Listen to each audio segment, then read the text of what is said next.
Evet arkadaşlar, tekrardan yola çıktık.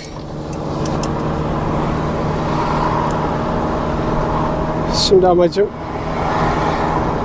Adapazarı tarafına gidip sonbahar fotoğrafları çekmek. Yani belki Bolu tarafına da sarkabilirim, bakalım. Yani Bolu, Düzce o taraflar.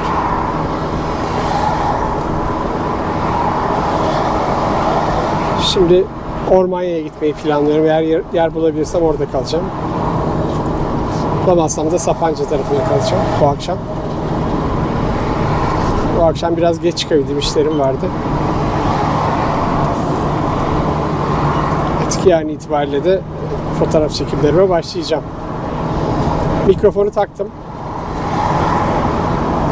Umarım sesim daha iyi geliyordur. Evet, şimdilik görüşmek üzere. Kendinize iyi bakın. Evet arkadaşlar, merhaba.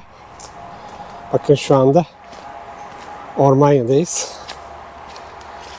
Burası arabamızı koyduğumuz yer. Akşam geldim.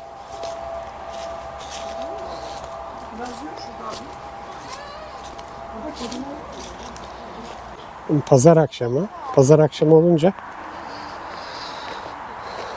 pazartesi günü tatil olduğundan genelde boşalıyor. Hafta sonu çok kalabalık oluyor. Şimdi bakalım şöyle bir arabalara neler var. Bayağı kalabalık. Bakın. Güzel aydınlatılmış.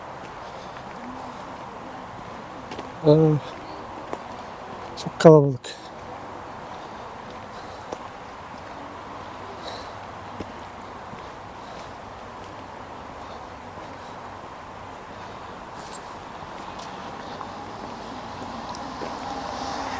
Genelde 42-54 plakalar var, yani Adapazarı ve Sakarya, İzmit.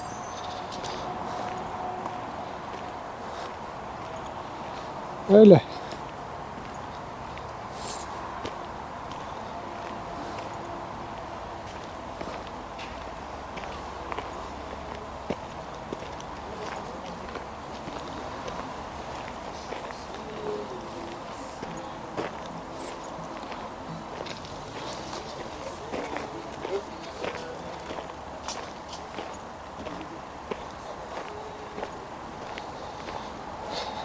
Evet, burası 22-23 karavan alıyor. Şu anda 15-16 tane karavan var. Evet, karavanımıza dönelim.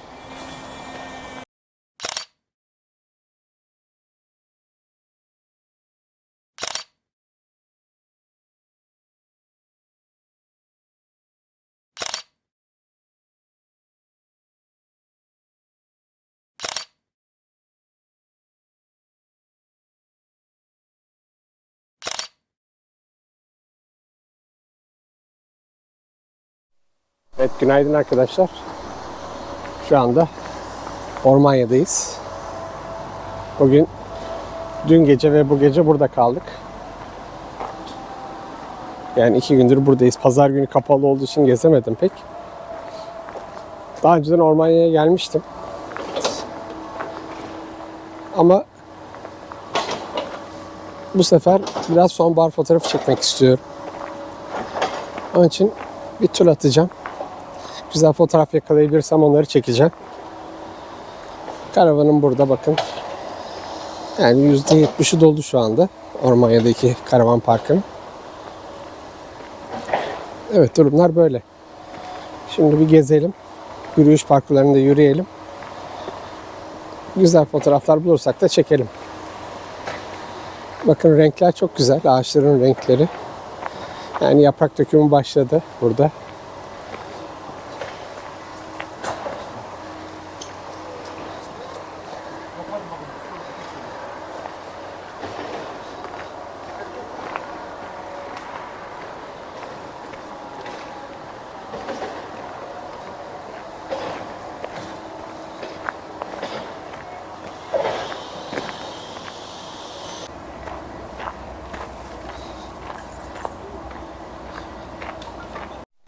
Evet, yürüyüşümüze başladık. Bakın, çok güzel sonbahar renkleri her şeyle hakim burada. Hakikaten güzel renkler. Yani güzel bir orman manzarası yakalayacağız gibi geliyor. Sonbahar etkisini gösteriyor burada tamamıyla. Muhteşem. Sabah erken girdim biraz. Şu anda saat kaç olmuş? Bakalım. Tam 9'a girmişim. Ben biraz oyalanmıştım. Saat 9 olmuş. Yani tam vaktinde girmiş olduk. Muhteşem güzel sonbahar renkleri.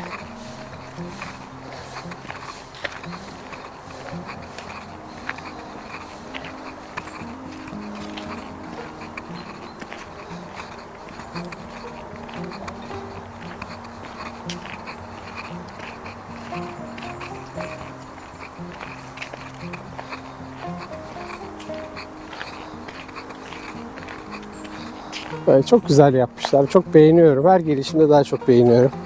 Çeşmenin güzelliğine bakın. Doğallığına bakın.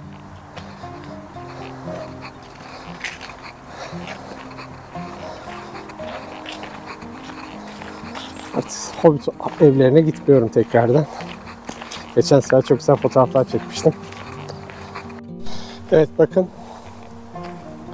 Şimdi buradan mavi parkura gireceğiz. Mavi parkurdan ilerleyeceğiz. Burası daha doğal. Daha ormansı, yani herhangi bir yapı yok. Onun için burayı seçtim. Mavi parkur uzunluk olaraktan çok fena değil, çok uzun değil. Mavi parkurdan gideceğiz arkadaşlar. Bakalım ne fotoğraflar yakalayacağız burada.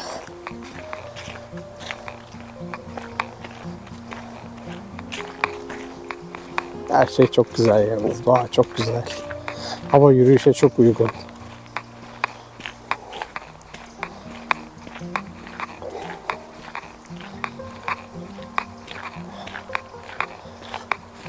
Evet, şurayı bir çekelim mesela şimdi.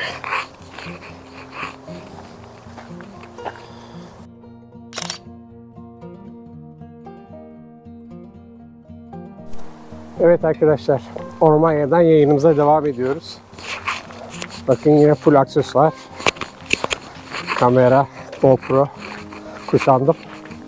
Yollara düştüm. Ormanya'da dolaşıyorum saat 9 civarı. Şu anda mavi parkurdayım. Bakın ne kadar sessiz, ne kadar sakin, kimsecikler yok. Ormanın içinde yürüyüş yapıyoruz.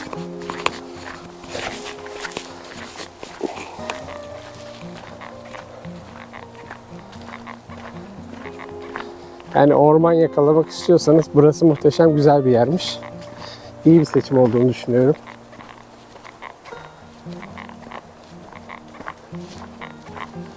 Ormanlara bakın.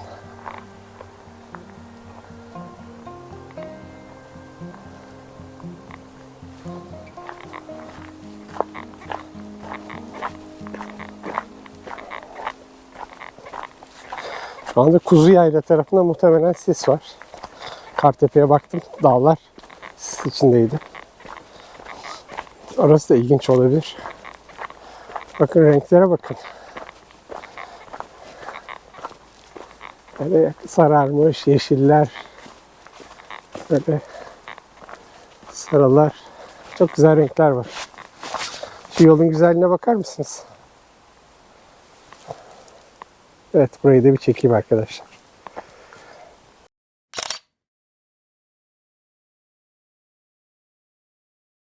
Evet, şu güzellikleri göstermeden edemeyeceğim.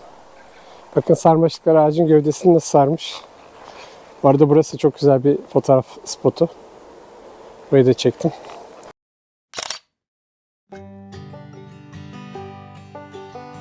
Almanya'da böyle gördüm. Yakaladığım ilginç şeyleri çekiyorum videosunu. Bakın ne güzel yapmışlar bunu.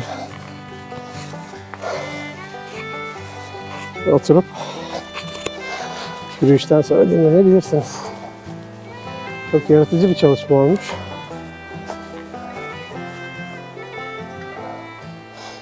Gövdeyi, kabuklarını soyduktan sonra verniklemişler çürümesin diye muhtemelen. Çok güzel. Çok güzel olmuş. Evet. Devam ediyoruz meşe ağaçları arasında. Burası yoğun meşe ağacı.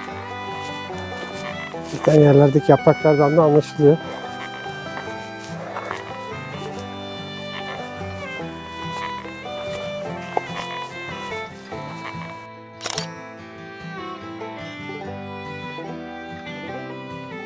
Evet arkadaşlar, gezimiz devam ediyor Ormanya'da. Bakın, çok güzel mantarlar bulduk. Çok değişik, böyle dikenli gibi bu. Farklı bir tür. Bakın şurada hemen, burada da başka bir tür var. Yol boyunca böyle değişik mantarlar var. Böyle bunlarla çekmeye devam edeceğim. Mantar fotoğrafları da çok güzel. Ama kısa mesafeden çeken az kalmamışım. O yüzden böyle biraz uzaktan çekerek mantarları yakalamaya çalışacağım. Bakalım nasıl olacak.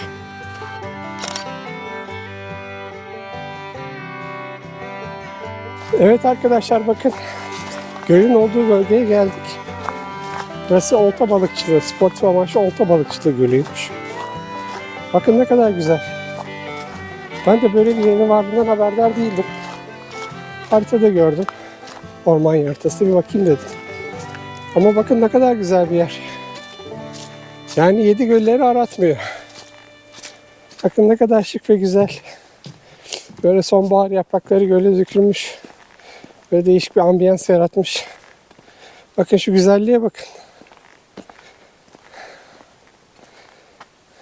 Şu yol çok güzel aşağı giden. Bayıldım buraya. Yani burayı niye daha önceden keşfetmedim, çok üzüldüm.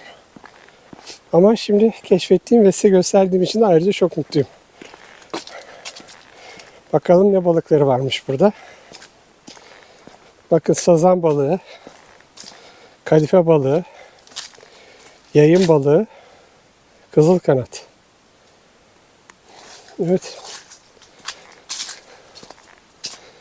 Çok güzel. Şimdi müsaadenizle ben biraz fotoğraf çekeyim. Görüşmek üzere arkadaşlar. Şöyle biraz daha göstereyim. Şu güzelliği görün. Kimse yok, kimsecikler yok, bomboş.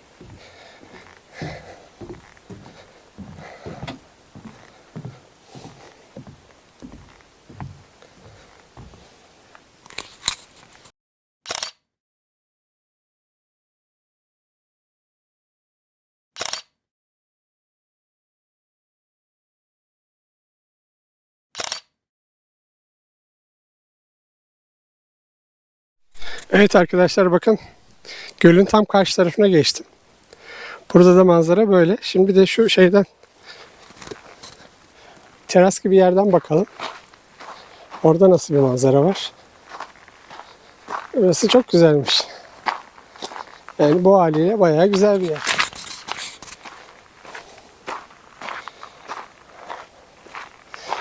Ormanın içinde, yeşillikler içinde. Şirin bir göl. Şirin mi şirin.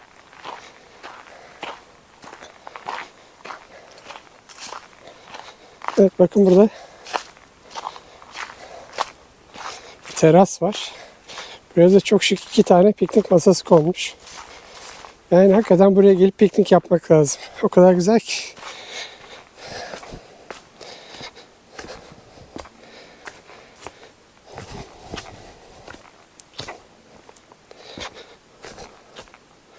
Bakın kimse yok. Yani 20 dakikadır buradayım, daha bir kişi geçmedi.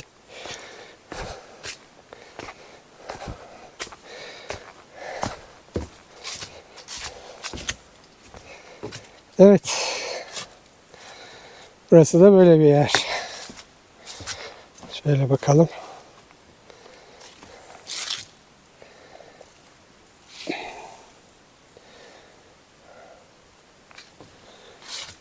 Şu ağaçların güzelliğine bakın.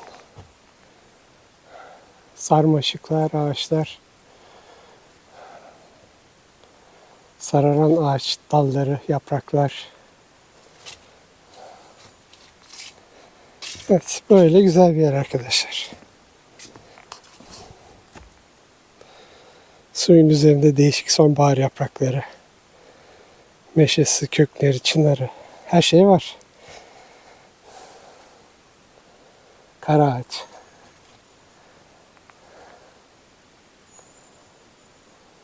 Çok güzel.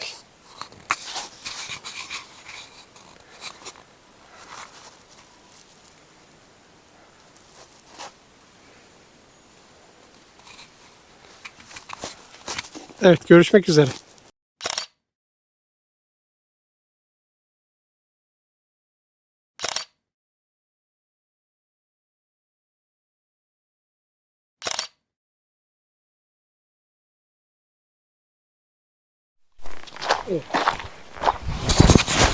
Evet arkadaşlar, bakın burası çok güzel bir parkur. Böyle gölün oradan başlıyor. Turuncu parkura giden yol. Böyle bir turuncu, bir kırmızı, bir mavi, bir sarı. Bayağı bir kokteyl yaptım bugün. Amaç en güzel manzarayı yakalamak. O zaman da sıkıntısı olmayınca öyle dolaşıyorsunuz işte. Ne kadar güzel manzaralar var. Şöyle de bir çekeyim ben. Çok hoşuma gitti.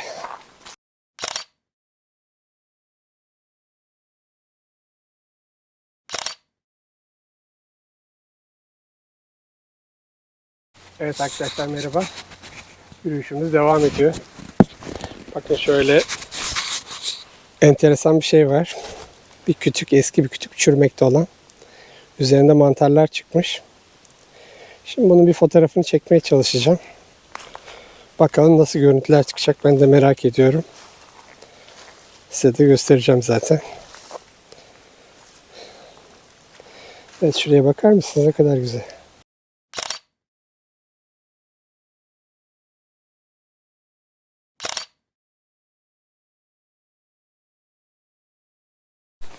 Bakın bir gölet daha bulduk. Burayı da ben daha önceden görmemiştim. Ormanya gezimde. Kırmızı Parkı'dan gitmemiştim. Bu gölün adı da Nilüfer Göleti'ymiş. Gölet daha doğrusu. Bakın nilüferler var. Ama tabii mevsim geçtiği için çiçekleri yok. Buraya böyle bir hatıra noktası yapmışlar. Ben yine adet olduğu üzere bir hatıra fotoğrafı çektireyim burada. Evet, Ormanya'dayız. Evet arkadaşlar, Ormanya'dayız hala. Kelebek çekiyorum. Bakın şunlara. Bu kadar yanına yaklaşabiliyorsunuz. Burada bir sürü var bunlardan. Çok ilginç. Çok yakından fotoğraflarını çektim. Bakın ne kadar yaklaştık. Kelebekleri çekiyoruz bakın. Canlı. Kaçıyor yani. Ben de şuradan çekiyorum.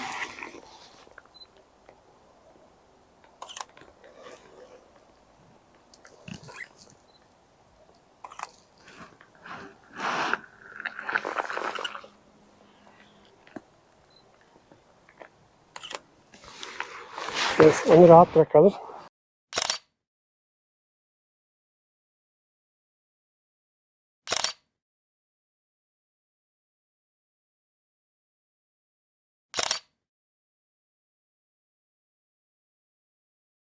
Evet arkadaşlar, artık yavaş yavaş arabaya dönüyorum. Muhtemelen geldik zaten, çok az kaldı. Kelebek çektim, mantar çektim, göl çektim, orman çektim. Bugün bayağı bir doğayla aşırı neşir oldum.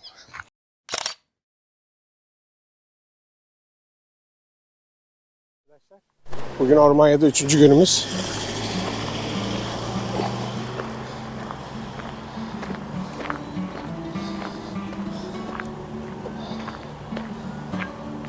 Bugün bu şekilde. Arabayı kilitlemeyi unuttuk. Çok kalabalık değil, boşaldı bayağı.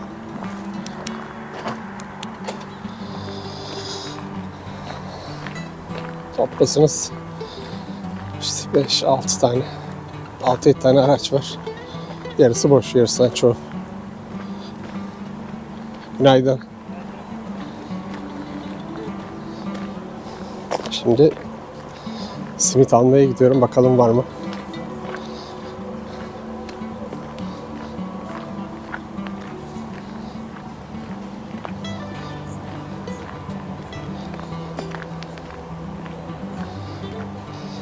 Evet, hava biraz bulutlu bugün. Dün akşam 7 dereceye kadar düştü. Hatta şu anda 7 derece civarı dışarıda. Hava sıcaklığı. İçerisi de 13.30-14'e kadar düştü. İnatla ve basıyı açmadım. Uyku tulumu yetecek, onun testini yapıyorum.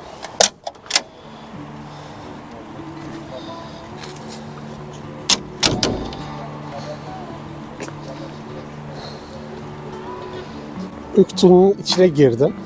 Bir de battaniye kullandım. Gayet yeterli oldu yani. Dışarıda 7 derece sıcaklıkta ve basıyı açmadan uyku tulumu ve battaniyeyle çok sıcak bir şekilde uyuyabildim. Gerek de yok yani hakikaten. Şimdi simidimizi alalım. Kahvaltımızı yapalım. Arabanın tuvaletini boşaltalım. Suyunu dolduralım. Sonra yavaş yavaş yola çıkalım. Bakın karşı dağlarda sis var. Yani şu anda Kuzuyayla vesaire çok soğuktur ve şu anda sisli olabilir. Bu tarafa da gitmeyi düşünüyorum. Bakalım. Şimdi görüşmek üzere. Evet, simitlerimizi aldık. Şimdi yavaş yavaş kahvaltımızı hazırlamaya gidiyoruz.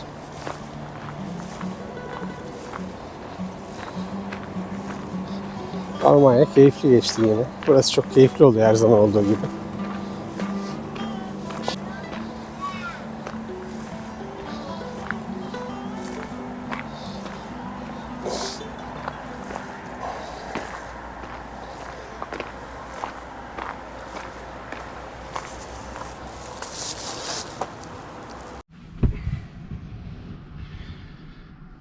Evet arkadaşlar, günaydın.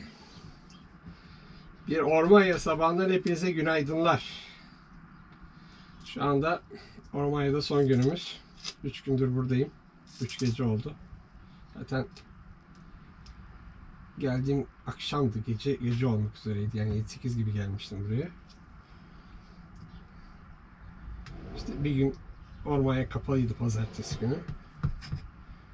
Dün gezdim, hani fotoğraf çekmek istiyordum ben, sonbahar fotoğrafları vesaire. Fotoğraflarımı çektim. Videolarımı çektim. Ondan sonra şimdi yarın, hatta bugün itibariyle başka yerlere yelken açacağım. Şimdi kahvaltımı hazırlıyorum. Simidimi aldım Ormanya büfeden. Evet.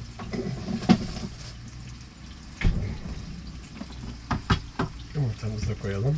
Biraz daha pişirdikten sonra. Kahvaltımızda bugün sucuklu yumurta, peynir, zeytin ve simit olacak. Böyle güzel bir kahvaltı yapıp güne başlayacağız. Yani karavanda kahvaltı öğünü çok beğeniyorum, çok seviyorum. Çünkü bir enerji veriyor insana. Yani bu açık havada uyanmak. Doğanın içinde olmak. Kahvaltı da o anlamda çok güzel oluyor. Mesela akşam yemekleri, yani o kadar zaten bütün gün açık havadasınız vesaire, anlamını kaybediyor. Ama sabah yani o coşkuyla, o enerjiyle güzel bir kahvaltı yapmak hakikaten güzel oluyor. Keyifli oluyor.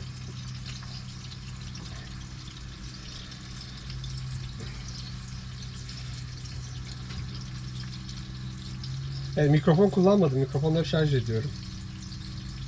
Her şeyi şarj edeceğim buradan gitmeden önce. Buranın elektriğini alıp. Çünkü gideceğim yerlerde elektrik problemi yaşama sıkıntım olabilir. DC ile şarj edeceğim ama şarj cihazıyla. Yine de tedbirli olmakta fayda var. Zaten karavancılık yer eviye tedbirli olmak demek. Eldeki kaynakları, resource'ları en etkin bir şekilde kullanmak demek. Çünkü bağımlı değilsiniz, bağlı değilsiniz. Bir elektrik kaynağına bağlı değilsiniz, bir su kaynağına bağlı değilsiniz. Aslında modern göçebeyiz biz. Yani karavancılar bakıldığı zaman. Evet, sucuklarımız oldu. Hem de çok güzel oldu. Size de tavsiyem biraz su koymayı unutmayın. Şimdi yumurtamızı da atalım içine.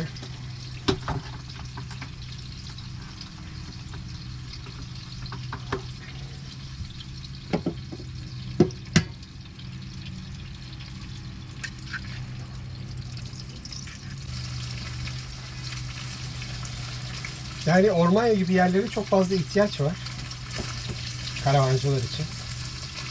Çünkü mesela şu anda Yedigölleri mesela şu anda karavancıları almıyorlarmış. Doğru bir uygulama mı? Hani tartışılır. Doğru yanları da var. Yanlış yanları da var. Sen alternatif şey koymadığın zaman o insanlar ne yapacaklar? Diğer taraftan hani park yerinde yer kalmıyor araçları, normal araçları. Hafta sonu için gelen, günübirlik gelen araçları yer kalmıyor. Karavancılar nedeniyle. O konuda da doğru bir uygulama kesinlikle. Bir şey demiyorum.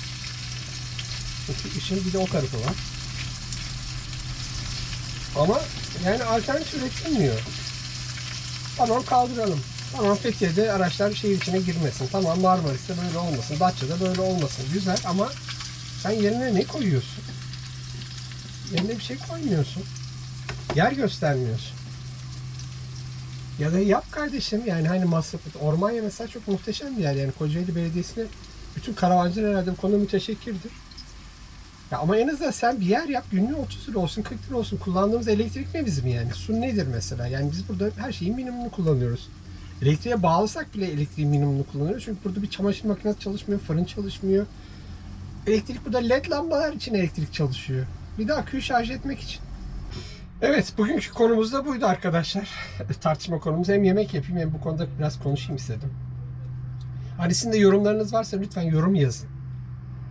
Tartışalım. Zaten bu tip şeyler tartışarak gelişiyor. Yani yeni yollar, kafanızda başka şeyler varsa lütfen bana yorumda yazın. Ben bundan sonraki videolarımda o konuya da girerim. Şimdi ben bu yumurtayı bir güzel yiyeyim afiyetle. Bana afiyet olsun diyelim arkadaşlar. Görüşmek üzere.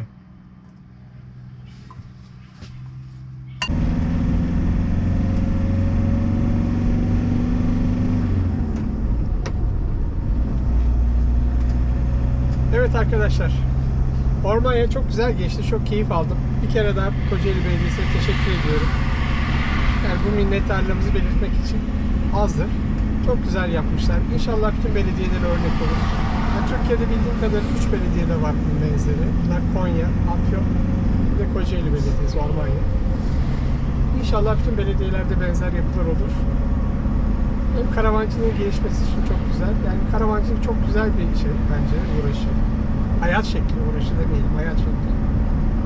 Özellikle ömrün belli bir çağında, yani emeklilikte insanların hoşça vakit geçirebilmesi için çok güzel bir yaşam şekli. İnşallah dediğim gibi diğer bütün belediyelere de bu yayılır. Bütün karavancılar Türkiye'de de rahat bir nefes alır. Yurt dışından gelen insanlar için çok pozitif bir şey olur. Yani en kötü ihtimal masraflarını çıkarsınlar. Böylelikle en azından Türkiye'deki istihdama da katkısı olur. Yani burada bir ya da iki kişi çalıştırsalar, işte temizlikten sorumlu, bekçi gibi her kampta. Diyelim ki 3 kişi çalıştırdılar. Elektriği, suyu vesairesi. Sadece masraf çıkartacak şekilde bir şey alsalar, kalem alsalar, karavancılarda bu bile çok güzel bence. Yani böyle yapıların inşallah ileride olması dileğiyle. Evet, bu bölümün de sonuna geldik. Kendinize iyi bakın arkadaşlar. Sevgiyle kalın. Karavanla kalın. Hoşça kalın.